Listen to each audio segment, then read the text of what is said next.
नमस्कार. आज 2 जानेवारी 2025 वार आहे गुरुवार. लोकसत्ता वृत्तपत्र विश्लेषणमध्ये आपलं स्वागत आहे. आजच्या प्रमुख बातम्या.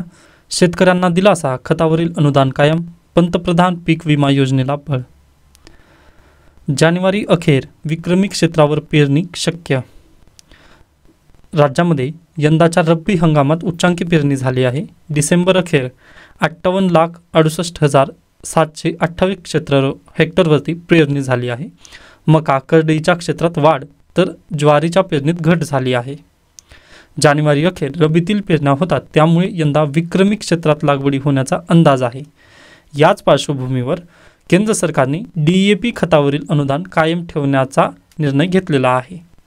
व या न्यूजचं बॅकवर्ड लिंकेजेस काय असेल तर बजेट 2025 येऊ द्यात. बजेटमध्ये जे सबसिडीज आहेत या सबसिडीवरती होणारा खर्च आपल्याला लक्षात ठेवायचा असतो.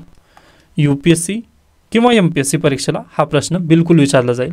त्याच्यानंतर जी राज्यसेवा मुख्य परीक्षा आणि UPSC मुख्य परीक्षा यावरती सबसिडीवरचा खर्च आपण कमी करू शकतो का, आणि आपल्या बजेटमध्ये जी FRBM ॲक्ट आहे त्याला सुरळीतरित्या कशा पद्धतीने आपण पाहणी त्याची करू शकतो, हा प्रश्न विचारला जाऊ शकतो. त्यानंतर बॅकवर्ड लिंकेजेससाठी बजेट 2025 येऊ द्या. त्यानंतर आपण या न्यूजला परत एकदा पाहणार आहोत. डन. पुढची बातमी चला. सत्ता श्रीमंती मिरवण्यासाठी कमरेला पिस्तूल, बीडसह संपूर्ण मराठवाड्यात लाखोंची हौस. आता UPSC आणि MPSC मुख्य परीक्षेमधील GS1 सामान्य अध्ययन पेपर 1 यामध्ये काय इंडियन सोसायटी हा घटक आहे, बरोबर. मग इंडियन सोसायटीमध्ये आपला असा प्रश्न विचारला जाऊ शकतो, आपल्या देशामध्ये जे बंदुकीचं लायसन दिलं जातं त्याचा वापर स्वतःच्या संरक्षणाऐवजी जास्त करून मिरवणुकीसाठी किंवा हौसेसाठी त्याचा उपयोग होत आहे, स्पष्ट करा, असा प्रश्न येऊ शकतो. तर पहा, आपण याला डायरेक्टली स्पष्ट करू शकतो. तर आकडेवारी आपल्याला देता येते. तर पहा, मराठवाडा जर तुम्ही विभाग पाहिला तर मराठवाड्यामध्ये अगदीच दुष्काळग्रस्त तुम्ही ओळखू शकता. व त्यातील जर लातूर जिल्हा जर पाहिला, आता मी सहसा आकडेवारी फक्त लातूर जिल्ह्याची पाहिली, तर 5 वरती तुम्ही अगदी संपूर्ण जिल्ह्यांची आकडेवारी नक्की पाहू शकता. मला उदाहरण द्यायचं त्यामुळे मी लातूर जिल्ह्याची आकडेवारी घेतोय. लातूर जिल्ह्यामध्ये 800 लायसन्स आहेत बंदुकीचे. ओके, 800 व्यक्तींकडे ही लायसन्स देण्यात आले आहेत. मग पहा, यामुळे होणार काय आहे. व लातूर जिल्ह्याची जर तुम्ही लोकसंख्या पाहिली आणि लातूर जिल्ह्याच्या बंदुकी परवानधारक व्यक्ती जर पाहिली तर यांच्या रेशोमध्ये अगदी तफावत इथं आढळून येते. अगदी लातूर जिल्ह्याच्याच अनुसरून तुम्ही बीड जिल्हा जरी घेतलात तर बीड जिल्ह्यामध्ये तर अगदीच जास्त आहेत, लातूर जिल्ह्यामध्ये तरी कमी आपल्याला दिसतील. त्यानंतर तुम्ही हिंगोलीचं घ्या उदाहरण, तिथे 200 आहेत. त्यानंतर अगदी जालना जिल्ह्यामध्ये पण कमी आहेत बंदुकी परवाने, परंतु बीड जिल्ह्यामध्ये अगदी जास्त पाहायला येतात. ओके, यामुळे अगदी आपण काय म्हणू शकतो, ही आकडेवारी दिल्यानंतर आपण स्पष्ट करू शकतो की पहा, बंदूक परवान्याचा वापर मिरवण्यासाठी जास्त होत आहे. याचाच परिणाम म्हणून बीडमध्ये हिंस्त्र घटना वाढल्याचे आपल्याला दिसत आहे. ओके, त्याच्यानंतर हत्येच्या तपासणीसाठी विशेष पथक SIT स्थापन करण्यात आलेले महाराष्ट्र राज्य सरकारमार्फत. ओके, तरी पण ही आकडेवारी आहे 5 वरती. ती आकडेवारी तुम्हाला लक्षात ठेवायची आहे. UPSC किंवा MPSC मध्ये हा प्रश्न विचारला तर तुम्हाला, किंवा पहा डायरेक्टली essay जरी लिहायचं म्हटलं ना, निबंध जरी म्हटलं लिहायचं तर त्यावरती तुम्ही हे लिहू शकता. ओके, आता अगदीच याच धर्तीवर तुम्ही अमेरिकेमध्ये पण विचारलं जाऊ शकतं, म्हणजे अमेरिकेबद्दलचा आपण प्रश्न विचारला जाऊ शकतो की पहा, अमेरिकेमध्ये बंदुकीला परवाना आहे, बरोबर. बंदुकीला परवाना असल्यामुळे तिथं काय होत आहे, पहा, जे स्टुडंट्स आहेत ते आपल्या स्कूल बॅगमध्ये डायरेक्टली गन वगैरे घेऊन जातात. व जर शिक्षकांनी तशा पद्धतीने प्रश्न विचारला, तुझं होमवर्क कुठं आहे, तर डायरेक्टली त्यांना शूट करतात. ह्या अशा घटना याच्यापूर्वी पण झालेल्या आहेत. ओके, मग यासाठीच बंदुकी परवाना असावा, परंतु त्याची सखोल चौकशी होणं खूप गरजेचं आहे. असं तुम्ही कन्क्लुजन पहा. कन्क्लुजन तुम्ही डायरेक्टली तुमचा इम्पॅक्ट इथं देऊ नका किंवा निगेटिव्ह इम्पॅक्ट इथं द्यायचा नाही आहे. तर जे आहे ना त्याला थोडंसं चांगला सुटसुटीत प्रमाणात करणं गरजेचं आहे.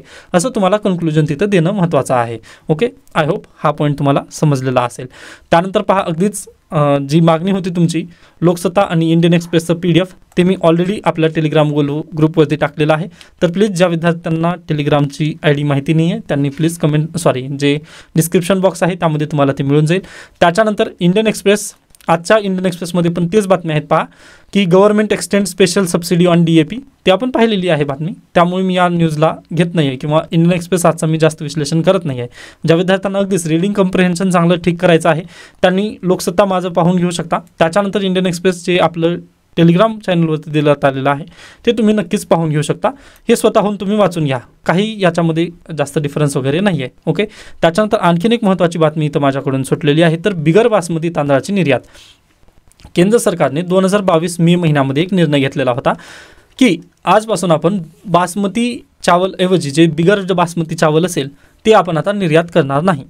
पण नुकतंच केंद्र सरकारने एक निर्णय घेतला. त्या निर्णयानुसार सरकारने 10 लाख टन बिगर बासमती तांदूळ NCEAL याच्या माध्यमातून इंडोनेशियाला निर्यात करत आहेत. हा निर्णय त्यांनी घेतलेला आहे व कदाचित हा निर्णय शेतकऱ्यांसाठी महत्त्वपूर्ण आहे असं आपल्याला गृहीत धरता येतं.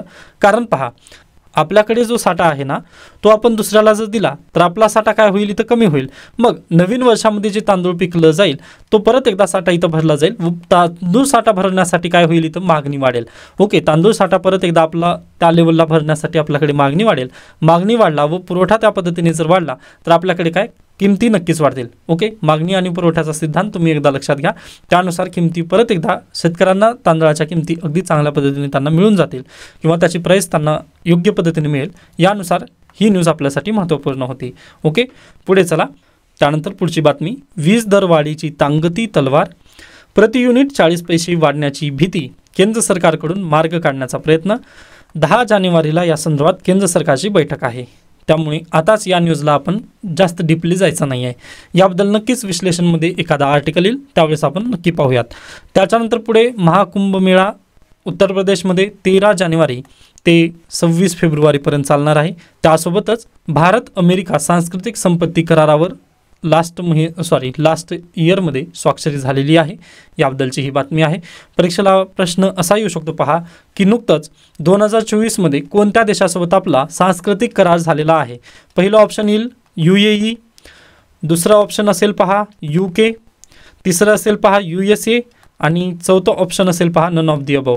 तर योग्य पर्याय काय आहे तुमचा, तर USA सोबत आपला काय सांस्कृतिक करार झालेला आहे. ओके, हा लक्षात ठेवा. अमेरिकेसोबत आपला सांस्कृतिक करार आहे 2024मध्ये. डन. त्याच्यानंतर पुढे चला.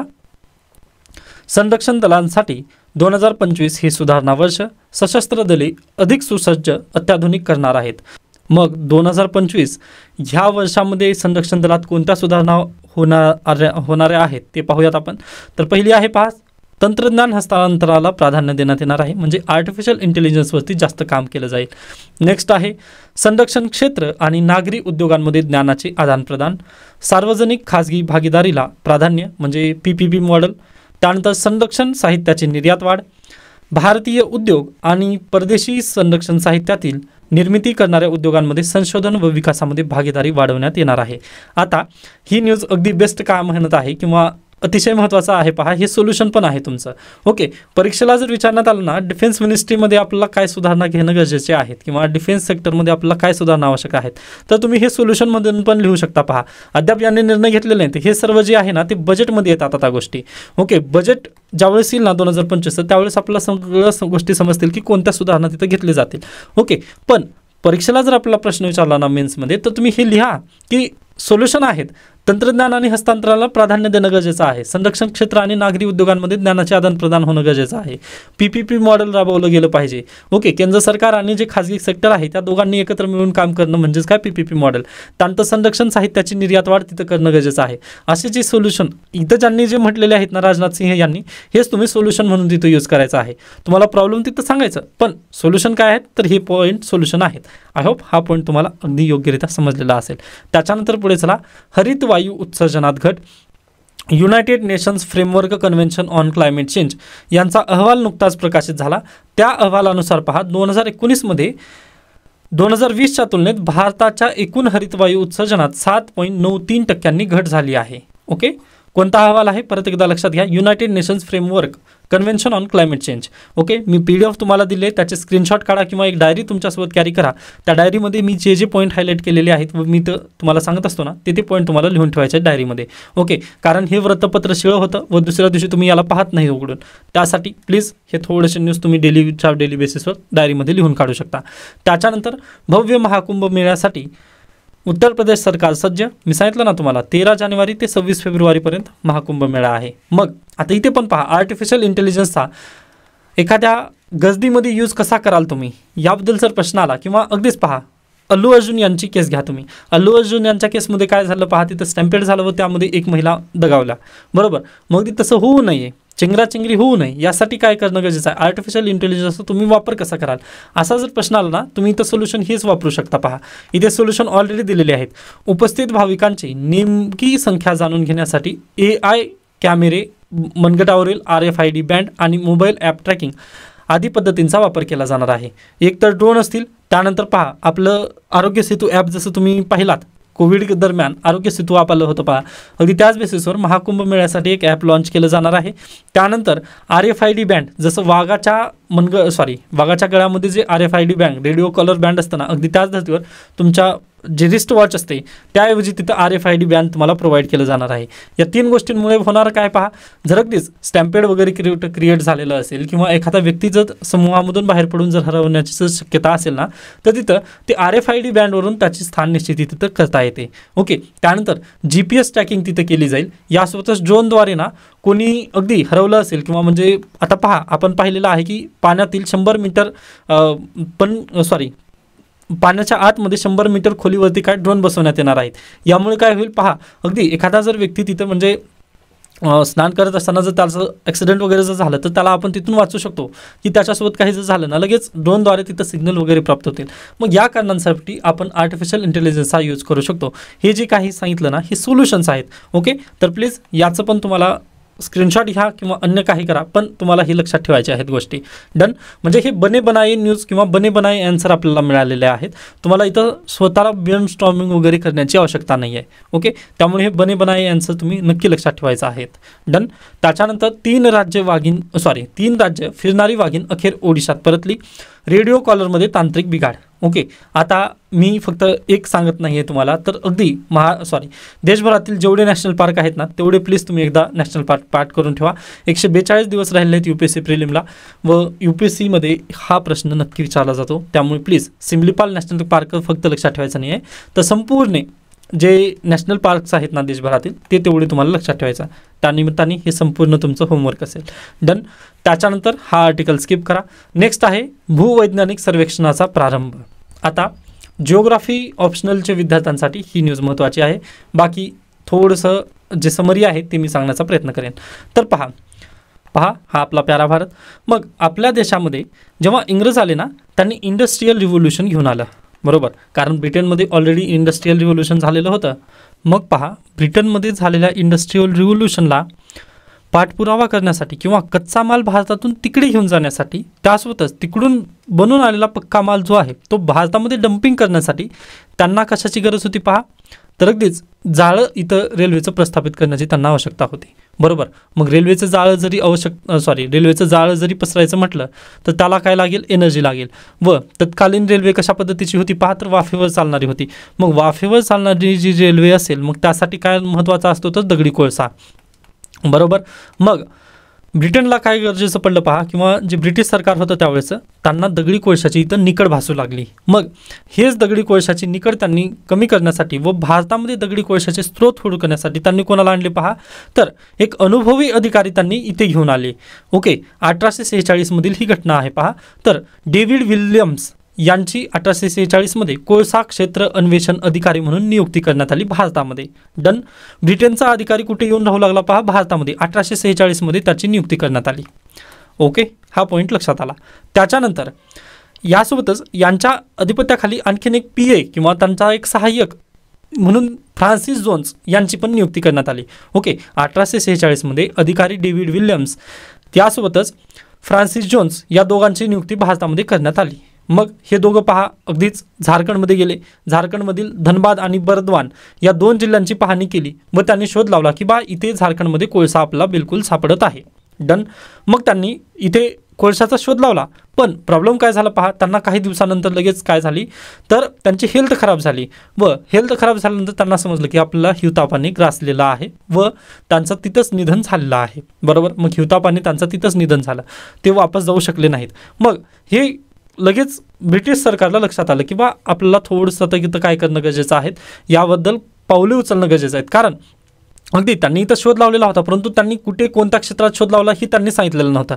हां, फक्त 2 जिल्ह्यांमध्ये आहे हे सांगितलं, परंतु त्याची रिपोर्ट जी आहे ना ती त्यांनी तशाच पद्धतीने ठेवली होती. ओके, या कारणांमुळे ब्रिटिशांना अद्याप कोळशाचा तिथं थांगपत्ता लागलेला नव्हता. ओके, मग त्यांनी काय केले, आता एक विशिष्ट मंडळच इथं स्थापन करणं गरजेचं आहे, कारण 1-2 व्यक्तीला जर आपण इथं ठेवलं आणून तर ते काय होणार आहे, त्यांनी रिपोर्ट केली ती त्यांच्यासोबतच वापस जाऊ शकेल. पहा, व अगदीच ब्रिटनचं जर क्लायमेट पाहिलात तुम्ही तर ते अतिशय थंड आहे, व भारतातील जर क्लायमेट जर पाहिलात तुम्ही तर विषुववृत्ताकडे येतं भारत सध्याला थोडंसं.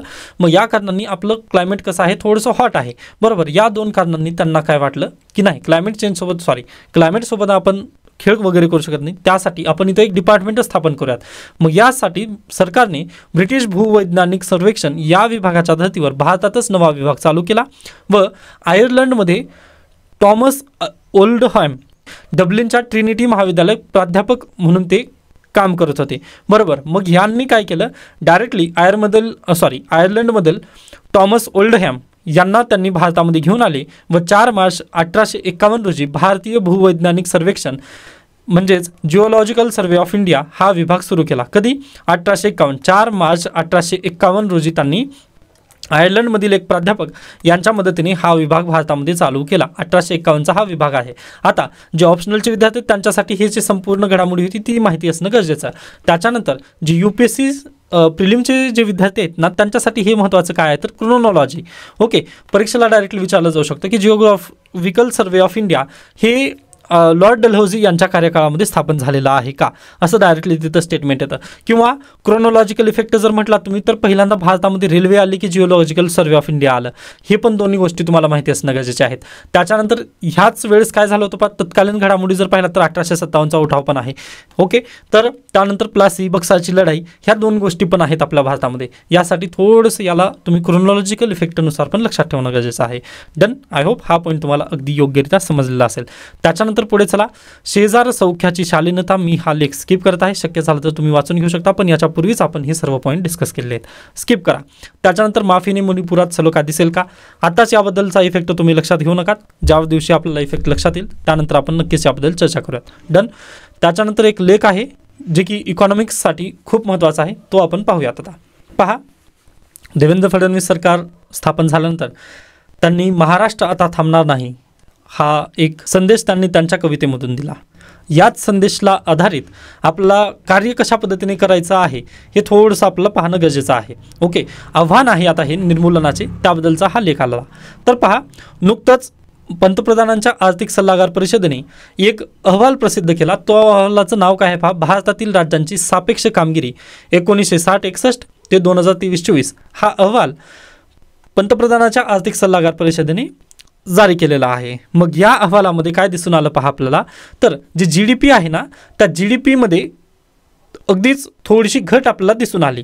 म्हणजे दरवर्षी आपली जर ऐतिहासिकदृष्ट्या जर तुम्ही महाराष्ट्राची कामगिरी पाहिला तर 15% पर कॅपिटा इन्कम असते किंवा GDPचा दर असतो आपल्या देशाचा, म्हणजे सकल राष्ट्रीय उत्पन्नातील सापेक्ष वाटा. ओके, 15% एवढा असतो, पण तो आता 13.3 वरती आलेला आहे. 13.3 वरती, 15 पासून 13.3 वरती आलेला हा अहवाल आहे. याच्या पूर्वीच्या लेक्चर्समध्ये पण आपण पाहिलं होतं, ज्यावेळेस नोव्हेंबर महिन्यामध्ये महाराष्ट्रात इलेक्शन होते ना त्यावेळेस आपण हे पाहिलेलं होतं की पर कॅपिटा इन्कम किंवा देशाच्या GDPमधील महाराष्ट्राचा वाटा.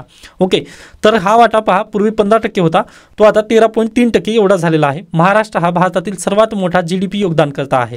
ओके, तर कधी गुजरात पुढे, कधी महाराष्ट्र पुढे, अशा पद्धतीने सातत्याने हे 2 राज्य पुढे राहिलेले आपल्याला दिसत आहेत. याच कारणामुळे पहा, जेव्हा निवडणूक चालू होती त्यावेळेस सर्वजण म्हणत होते की गुजरातला सर्व काही दिल्यामुळे गुजरात पुढे गेलेला आहे व महाराष्ट्र 13.3% आलेलं. त्याचं नेमकं कारणच ते आहे. पहा, आता नोव्हेंबर महिन्यातील न्यूज आपण आज घडीला पाहत आहोत. बरोबर, हा अहवाल आपल्याला लक्षात आला. मग याच्यानंतर आणखीन एक अहवाल आलेला आहे नीती आयोगाचा. नीती आयोगाने जुलै 2024ला यंदाचा शाश्वत विकास लक्ष्य म्हणजेच काय SDG सस्टेनेबल डेव्हलपमेंट गोल्स किती आहेत बरं, तर 17 आहेत. कधीपर्यंत यांना आपल्याला अचीव करायचं आहे, 2030 पर्यंत. ओके, त्यानंतर कधी आपण आणलेले आहेत हे 2015 मध्ये. डन, हे 3-4 गोष्टी तुम्हाला लक्षात ठेवायच्या आहेत. या SDG निर्देशांकानुसार पहा तर राष्ट्रीय गुणांक 2023-24 मध्ये 69 वर पोहोचला आहे. ओके, 69 हा आपला गुणांक आहे, हा लक्षात ठेवायचा आहे. त्याच्यानंतर पहा ध्येय क्रमांक 7, SDG मधील हे 17 गोल्स आहेत ना, यापैकी जे 7वं गोल आहे ते कशा संदर्भात आहे, तर शाश्वत, सर्वसमावेशक आणि सुरक्षित शहरे, सिटीजबद्दलचा हा अहवाल आहे. सिटीजबद्दलचा हा पॉईंट आहे 7वा. सस्टेनेबल डेव्हलपमेंट गोल 7वा सिटीबद्दल आहे. आणि सस्टेनेबल डेव्हलपमेंट गोल 11वं काय आहे हे, तर पहा माय बॅड, तर ध्येय क्रमांक 7 आहे पहा परवडणारी आणि स्वच्छ ऊर्जा, म्हणजे सिटी जे आहे ना ते 11वं गोल आहे आणि 7th जे गोल आहे ना ते एनर्जीचं गोल आहे. ओके, या 2 गोलला अनुसरून आहे पहा 7वं गोल आहे एनर्जीबद्दलचं आणि 11वं गोल आहे सिटीबद्दलचं. ओके, तर यांसाठी महाराष्ट्राचा विशेषत्वाने उल्लेख केलेला आहे. म्हणजेच काय, तर सस्टेनेबल डेव्हलपमेंट गोलचा जो अहवाल नीती आयोगाने प्रसिद्ध केला, या अहवालानुसार महाराष्ट्र राज्य सरकारने एनर्जी सेक्टर आणि सिटी सेक्टर या 2 सेक्टरमध्ये अगदी विशेष कामगिरी केलेली आहे. हा पॉईंट तुम्हाला आपल्या मेन सेन्सिटिव्हिटीमध्ये नमूद करून ठेवायचा आहे. ओके, नुकताच जो जुलै महिन्यातील अहवाल आला त्यानुसार महाराष्ट्र सरकारने विशेष कामगिरी केली. त्यानंतर येतं आता दारिद्र्याबद्दलची. ओके, दारिद्र्यामध्ये मग महाराष्ट्र सरकारने कामगिरी केली का, तर दारिद्र्यामध्ये महाराष्ट्र सरकारने काम करू शकलं नाही. पहा संपूर्ण दारिद्र्य निर्मूलनाच्या म्हणजे शून्य दारिद्र्य बाबतीत नीती आयोगाच्या अहवालामध्ये फक्त तमिळनाडूचा उल्लेख आढळतो. म्हणजे कोणत्या राज्यांनी विशेष कामगिरी केलेली आहे, तर तमिळनाडू या राज्यांनी कामगिरी केलेली आहे. महाराष्ट्र राज्याने दारिद्र्य कमी केलेलं आहे का, तर बिलकुल कमी केलं आहे, पण शून्य दारिद्र्य ही संकल्पना महाराष्ट्र राज्यांनी राबवली नाही. मग याचा अहवाल आणखीन परत आपल्याला जर प्रसिद्ध करायचा म्हटला किंवा याला थोडंसं स्पष्टीकरण द्यायचं म्हटलं तर आपण सांगू शकतो. पहा जुलै 2023 मध्ये दारिद्र्यासंबंधात मल्टी डायमेन्शनल पॉवर्टी इंडेक्स, म्हणजेच काय multi dimensional poverty index MPI, हा अहवाल नीती आयोगाने 2023 जुलैमध्ये प्रकाशित केला होता. मग या MPI नुसार महाराष्ट्रात 2015-16 मधील 14.80% 2019-21 मध्ये 7.81% ही दारिद्र्य आली होती. MPIचा अहवाल काय सांगतो पहा, 15-16 मध्ये MPI किती होता आपला, 14.80% होता. ओके, तर आता हा अहवाल 2019 ते 21 मध्ये किती आला पहा, 7.81% वर आलेला आहे. म्हणजेच काय दारिद्र्य रेशोमध्ये किंवा multi dimensional poverty index J होतं ते पॉवर्टी घटली का जास्त झाली, तर अगदीच पहा महाराष्ट्रातील पॉवर्टी तर काय कमी झालेली आपल्याला बेसिकली पाहायला येते. हा प्लीज डाटा तुम्ही लक्षात ठेवा, डोक्याच्या वरून जात असेल पण नक्कीच तुम्हाला ह्याची स्क्रीनशॉट काढून ठेवायचे आहेत. इकॉनॉमिक्सचं तसंच असतं पहा, समजलात तर तुम्ही रॉकेट होता, अन्यथा समजलं नाही ना तर तिथंच भरकटत असता. मग हेच तुम्हाला लक्षात ठेवायचं आहे की महाराष्ट्राचा दारिद्र्य निर्मूलन घटलेलं आहे, पण आपण तमिळनाडूसारखं डायरेक्टली शून्य दारिद्र्य ही संकल्पना राबवू शकलं नाही. हा पॉईंट तुम्हाला लक्षात ठेवायचा. त्याच्यानंतर पुढे पहा ग्रामीण भागातील MPI काढलं का आपण, तर बिलकुल काढलं. पहा ग्रामीण महाराष्ट्राच्या MPI मूल्यात 0.100 वरून 0.047 इथपर्यंत त्याचे ऱ्हास झालेला आहे. म्हणजे पहा 2015-16 मध्ये आपलं ग्रामीण भागाचं MPI किती होतं, तर 0.100 इथपर्यंत होतं, बरोबर. मग ते 2019-21 पर्यंत आल्यानंतर किती झालं पहा, 0.047 इतकं झालेलं आहे. हा एक आकडेवारी प्लीज लक्षात ठेवा. डन, ही 2 आकडेवारी तुम्हाला आवर्जून लक्षात ठेवायची. त्याच्यानंतर पहा आता आपल्या राज्यामध्ये अतिशय दारिद्र्यग्रस्त जिल्हे कोणते आहेत मग ते थोडंसं लक्षात घ्या. तर विदर्भामध्ये वाशिम, गडचिरोली, यवतमाळ येथे बहुआयामी दारिद्र्याचे विशेषत्वाने केंद्रीकरण झाले आहे. म्हणजेच काय विदर्भामध्ये जे जिल्हे आहेत ना, जसं अमरावती आहे, वाशिम आहे, गडचिरोली आहे, यवतमाळ आहे, या जिल्ह्यांमध्ये दारिद्र्य एकटवलं आहे. ओके, एकत्रितरित्या तिथं जास्त दारिद्र्य आहे. यामुळे काय महाराष्ट्र राज्याचा विकास कसा आहे, असंतुलित हा महाराष्ट्र राज्य सरकारचा विकास आहे. महाराष्ट्र राज्य सरकारचा नाही तर महाराष्ट्राचा विकास कसा आहे, असंतुलित आहे. हे आपण या पॉईंटवरून प्रूव्ह करून दिलं. पहा का, तर वाशिम, गडचिरोली, यवतमाळ, त्यानंतर अमरावती पण पुढे येणारच आहे. या जिल्ह्यांमध्ये अगदी जास्त दारिद्र्य एकवटलं आहे किंवा केंद्रीकरण झालेलं आहे दारिद्र्याचं. हे पॉईंट तुम्हाला लक्षात ठेवायचे आहेत. त्याचसोबत पहा लेखकांनी या आर्टिकलला प्रूव्ह करण्यासाठी कुठला संदर्भ घेतलेला आहे, तर economical and political weekly. Okay, economic and political weekly त्यामधील एक आर्टिकल त्यांनी त्याचं सहाय्य घेतलेलं आहे. मग त्या आर्टिकलनुसार पहा महाराष्ट्रातील सर्वात जास्त वंचित असलेले जिल्हे मराठवाडा व विदर्भात दिसून येतात किंवा आढळतात. विदर्भातील एकूण 14,815 खेड्यांचा या अभ्यासाने वंचितग्रस्त म्हणून उल्लेख केला आहे. डन, ही जी आकडेवारी आहे परत याला पण तुम्ही स्क्रीनशॉट काढून ठेवा की सर्वात जास्त कुठं हे आहे वंचितीकरण झालेलं आहे. तर पहा, सर्वात जास्त वंचित असलेले जिल्हे म्हणजे मराठवाडा आणि विदर्भात तुम्हाला मिळून जातील. ओके, हे 2 पॉईंट तुम्हाला लक्षात ठेवायचे. डन. आता इथे थांबूयात. म्हणजे हा लेख आय होप तुम्हाला समजलेला असेल. त्यानंतर हे जे दारिद्र्य आहे, या दारिद्र्याचा इम्पॅक्ट कशावरती होतो तर अगदीच पहा, संपूर्ण गोष्टींवरती याचा इम्पॅक्ट होऊ शकतो. जसं इकॉनॉमी तुम्ही शिकू शकता, इकॉनॉमीमध्ये ह्या संकल्पना शिकणारच आहात तुम्ही. जसं शिक्षणावरती दारिद्र्याचा इम्पॅक्ट पडतो, त्यानंतर तुमचं आरोग्यावरती इम्पॅक्ट पडतो. आता शिक्षणावरती इम्पॅक्ट कसं पडेल तर पहा, अगदी जर तुमच्याजवळ दारिद्र्य असेल, म्हणजे तुम्ही जर दारिद्र्य असाल तर अगदी तुम्ही UPSCचे स्वप्न वगैरे तिथं पाहू शकता का? अगदी पाहू शकता पहा, परंतु तुमचं पोट भरणं तिथं प्राथमिकता असते, न की UPSCचं शिक्षण घेणं. मग ह्या थोड्याशा तिथं संकल्पना आहेत. ओके, दारिद्र्याचा इम्पॅक्ट आपल्याला चिरगामी होत असतो. यासाठी महाराष्ट्र राज्य सरकारने काय स्टेप्स घेऊन लवकरात लवकर हे जे दारिद्र्य आहे ना, शून्य दारिद्र्य ही संकल्पना राबवणं खूप गरजेचं आहे, असं तिथं बेसिकली लेखिकांना म्हणायचं आहे. ओके, जास्त आता मी याच्यामध्ये डीपली जात नाही. पहा, इकॉनॉमिक्सच्या लेक्चरमध्ये हे तुम्ही संपूर्ण त्याचे इम्पॅक्ट नक्की पाहून घेऊ शकता की दारिद्र्याचे इम्पॅक्ट आपल्या सोसायटीवरती काय होतात. डन. त्याच्यानंतर नियमांकांकडून गुगल पे आणि फोन पेला काय दिलासा मिळाला, हा प्रश्न UPSCला वगैरे विचारला जाणार नाही, पण तुम्हाला माहिती असावं या नात्याने मी घेतलेला आहे. हायलाइटेड जो पार्ट आहे तुम्ही वाचून घेऊ शकता, अन्यथा जरी स्किप केला तरी मोर दॅन सफिशियंट आहे, काही आवश्यकतेचं नाही आहे. त्याच्यानंतर पहा, सर्वांना माहिती आहे महाराष्ट्रातील हवा देखील आता काय झालेली आहे पहा, तर प्रदूषित झालेली आहे किंवा व्हेरी पुअर क्वालिटीमध्ये आलेली आहे. एअर क्वालिटी इंडेक्स व्हेरी पुअरकडे गेलेला आहे. बरोबर. मग आपल्या महाराष्ट्र राज्यामधील जे प्रदूषण आहे त्याला नियंत्रण करण्याचं काम कोण करतं तर महाराष्ट्र प्रदूषण नियंत्रण मंडळ करतं. पण तुम्ही जर महाराष्ट्र प्रदूषण नियंत्रण मंडळाच्या वेबसाईटला गेलात ना, तिथं AQI म्हणजेच काय एअर क्वालिटी इंडेक्स जर पाहिला तिथं, तर तो अद्ययावतच नाही आहे. म्हणजे एअर क्वालिटी इंडेक्स जो आहे ना, तो अपडेटेड नाही आहे. यावरून आपल्याला काय लक्षात येतं तर पॉलिसीमधील लूपहोल्स इथं लक्षात येतात. ओके, अपडेटेड पॉलिसी असणं खूप गरजेचं आहे. पहा, आता सध्याला मुंबईची हवा पूर्ण प्रदूषित झालेली असताना देखील महाराष्ट्र प्रदूषण जे नियंत्रण मंडळ आहे त्यांच्याकडे आकडेवारीच उपलब्ध नाही आहे. याच्यापेक्षा दुर्दैव आपल्याकडे काहीच असू शकत नाही आहे. पहा, एकीकडे आपण म्हणत आहे दिल्लीकडे हवा प्रदूषित झाली, त्याच्याच बेसिसवर मुंबईमध्ये पण हवा प्रदूषित झाली, पण जे महाराष्ट्र प्रदूषण कंट्रोल बोर्ड आहे ना, ते अगदीच चिरनिद्रित आहे. ओके, हे आपलं इथं बेसिकली त्यांच्या वेबसाईटवर गेल्यानंतर आपल्याला तिथं बेसिकली आढळत आहे. डन. त्याच्यानंतर पुढे चला, इथे पहा एकही आर्टिकल कामाचं नाही आहे. त्याच्यानंतर अभय योजना 31 मार्चपर्यंत मुदतवाढ देण्यात येत आहे.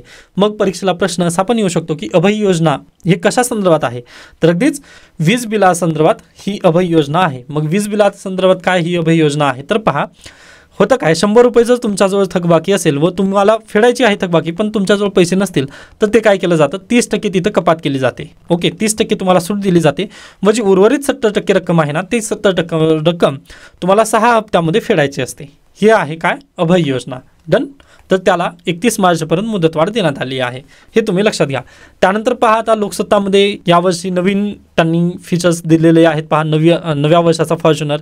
ओके, त्यानंतर स्वस्तातला मोटो G35 म्हणजे विविध फोन टेक्नॉलॉजीबद्दल पण यांनी इन्फॉर्मेशन देत आहेत, जे की आपल्यासाठी काही गरजेचं नाही आहे. पहा, जर कारमध्ये इंटरेस्ट वगैरे असेल किंवा तुमची हॉबी असेल तर तुम्ही नक्की वाचून घेऊ शकता, किंवा मोबाईलचं पण तसंच आहे.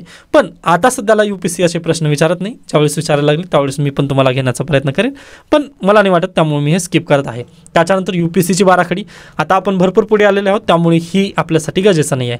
नेक्स्ट न्यूज आहे, डिसेंबरमध्ये GST संकलन 1.77 लाख कोटींवर. आता किती झालं, काय झालं, कशामुळे झालं हे आताच लक्षात ठेवू नका. बजेट 2025 येऊ द्या, त्यासोबतच इकॉनॉमिक सर्वे आल्यानंतर आपण हे सर्व चर्चेला घेणार आहोत. डन. त्याच्यानंतर बँकाचे कर्ज वितरण मंदावले, नोव्हेंबरमध्ये सलग 5व्या महिन्यात घट. हे अगदी होणारच होतं. पहा, शाश्वत सत्य आहे. का शाश्वत सत्य आहे तर शक्तिकांता दास यांनी काय केलं आहे, कर्ज महागवलेली आहेत. म्हणजेच काय, व्याजदरामध्ये वाढ झालेली आहे. व्याजदरामध्ये वाढ झाल्यानंतर तुम्ही कर्ज घ्यायला मोटिवेशनल वगैरे होता का तर बिलकुल नाही. मोटिवेट तुम्ही होत नाही कर्ज घेण्यासाठी. मग हेच कारण आहे. त्यामुळे पहा, बँकांच्या कर्ज वितरणामध्ये नोव्हेंबर 2024मध्ये 11.8% वाढ झाली.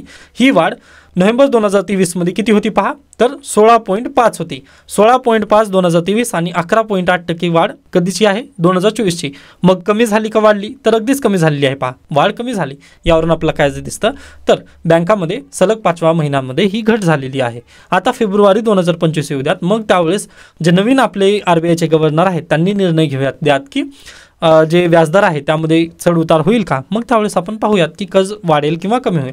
आताच याबद्दल तुम्ही झोप उडवून घेऊ नका. ओके, तर आता आपण इथे थांबूयात. याबद्दल काही शंका काही सजेशन असतील तर नक्की मला सांगू शकता.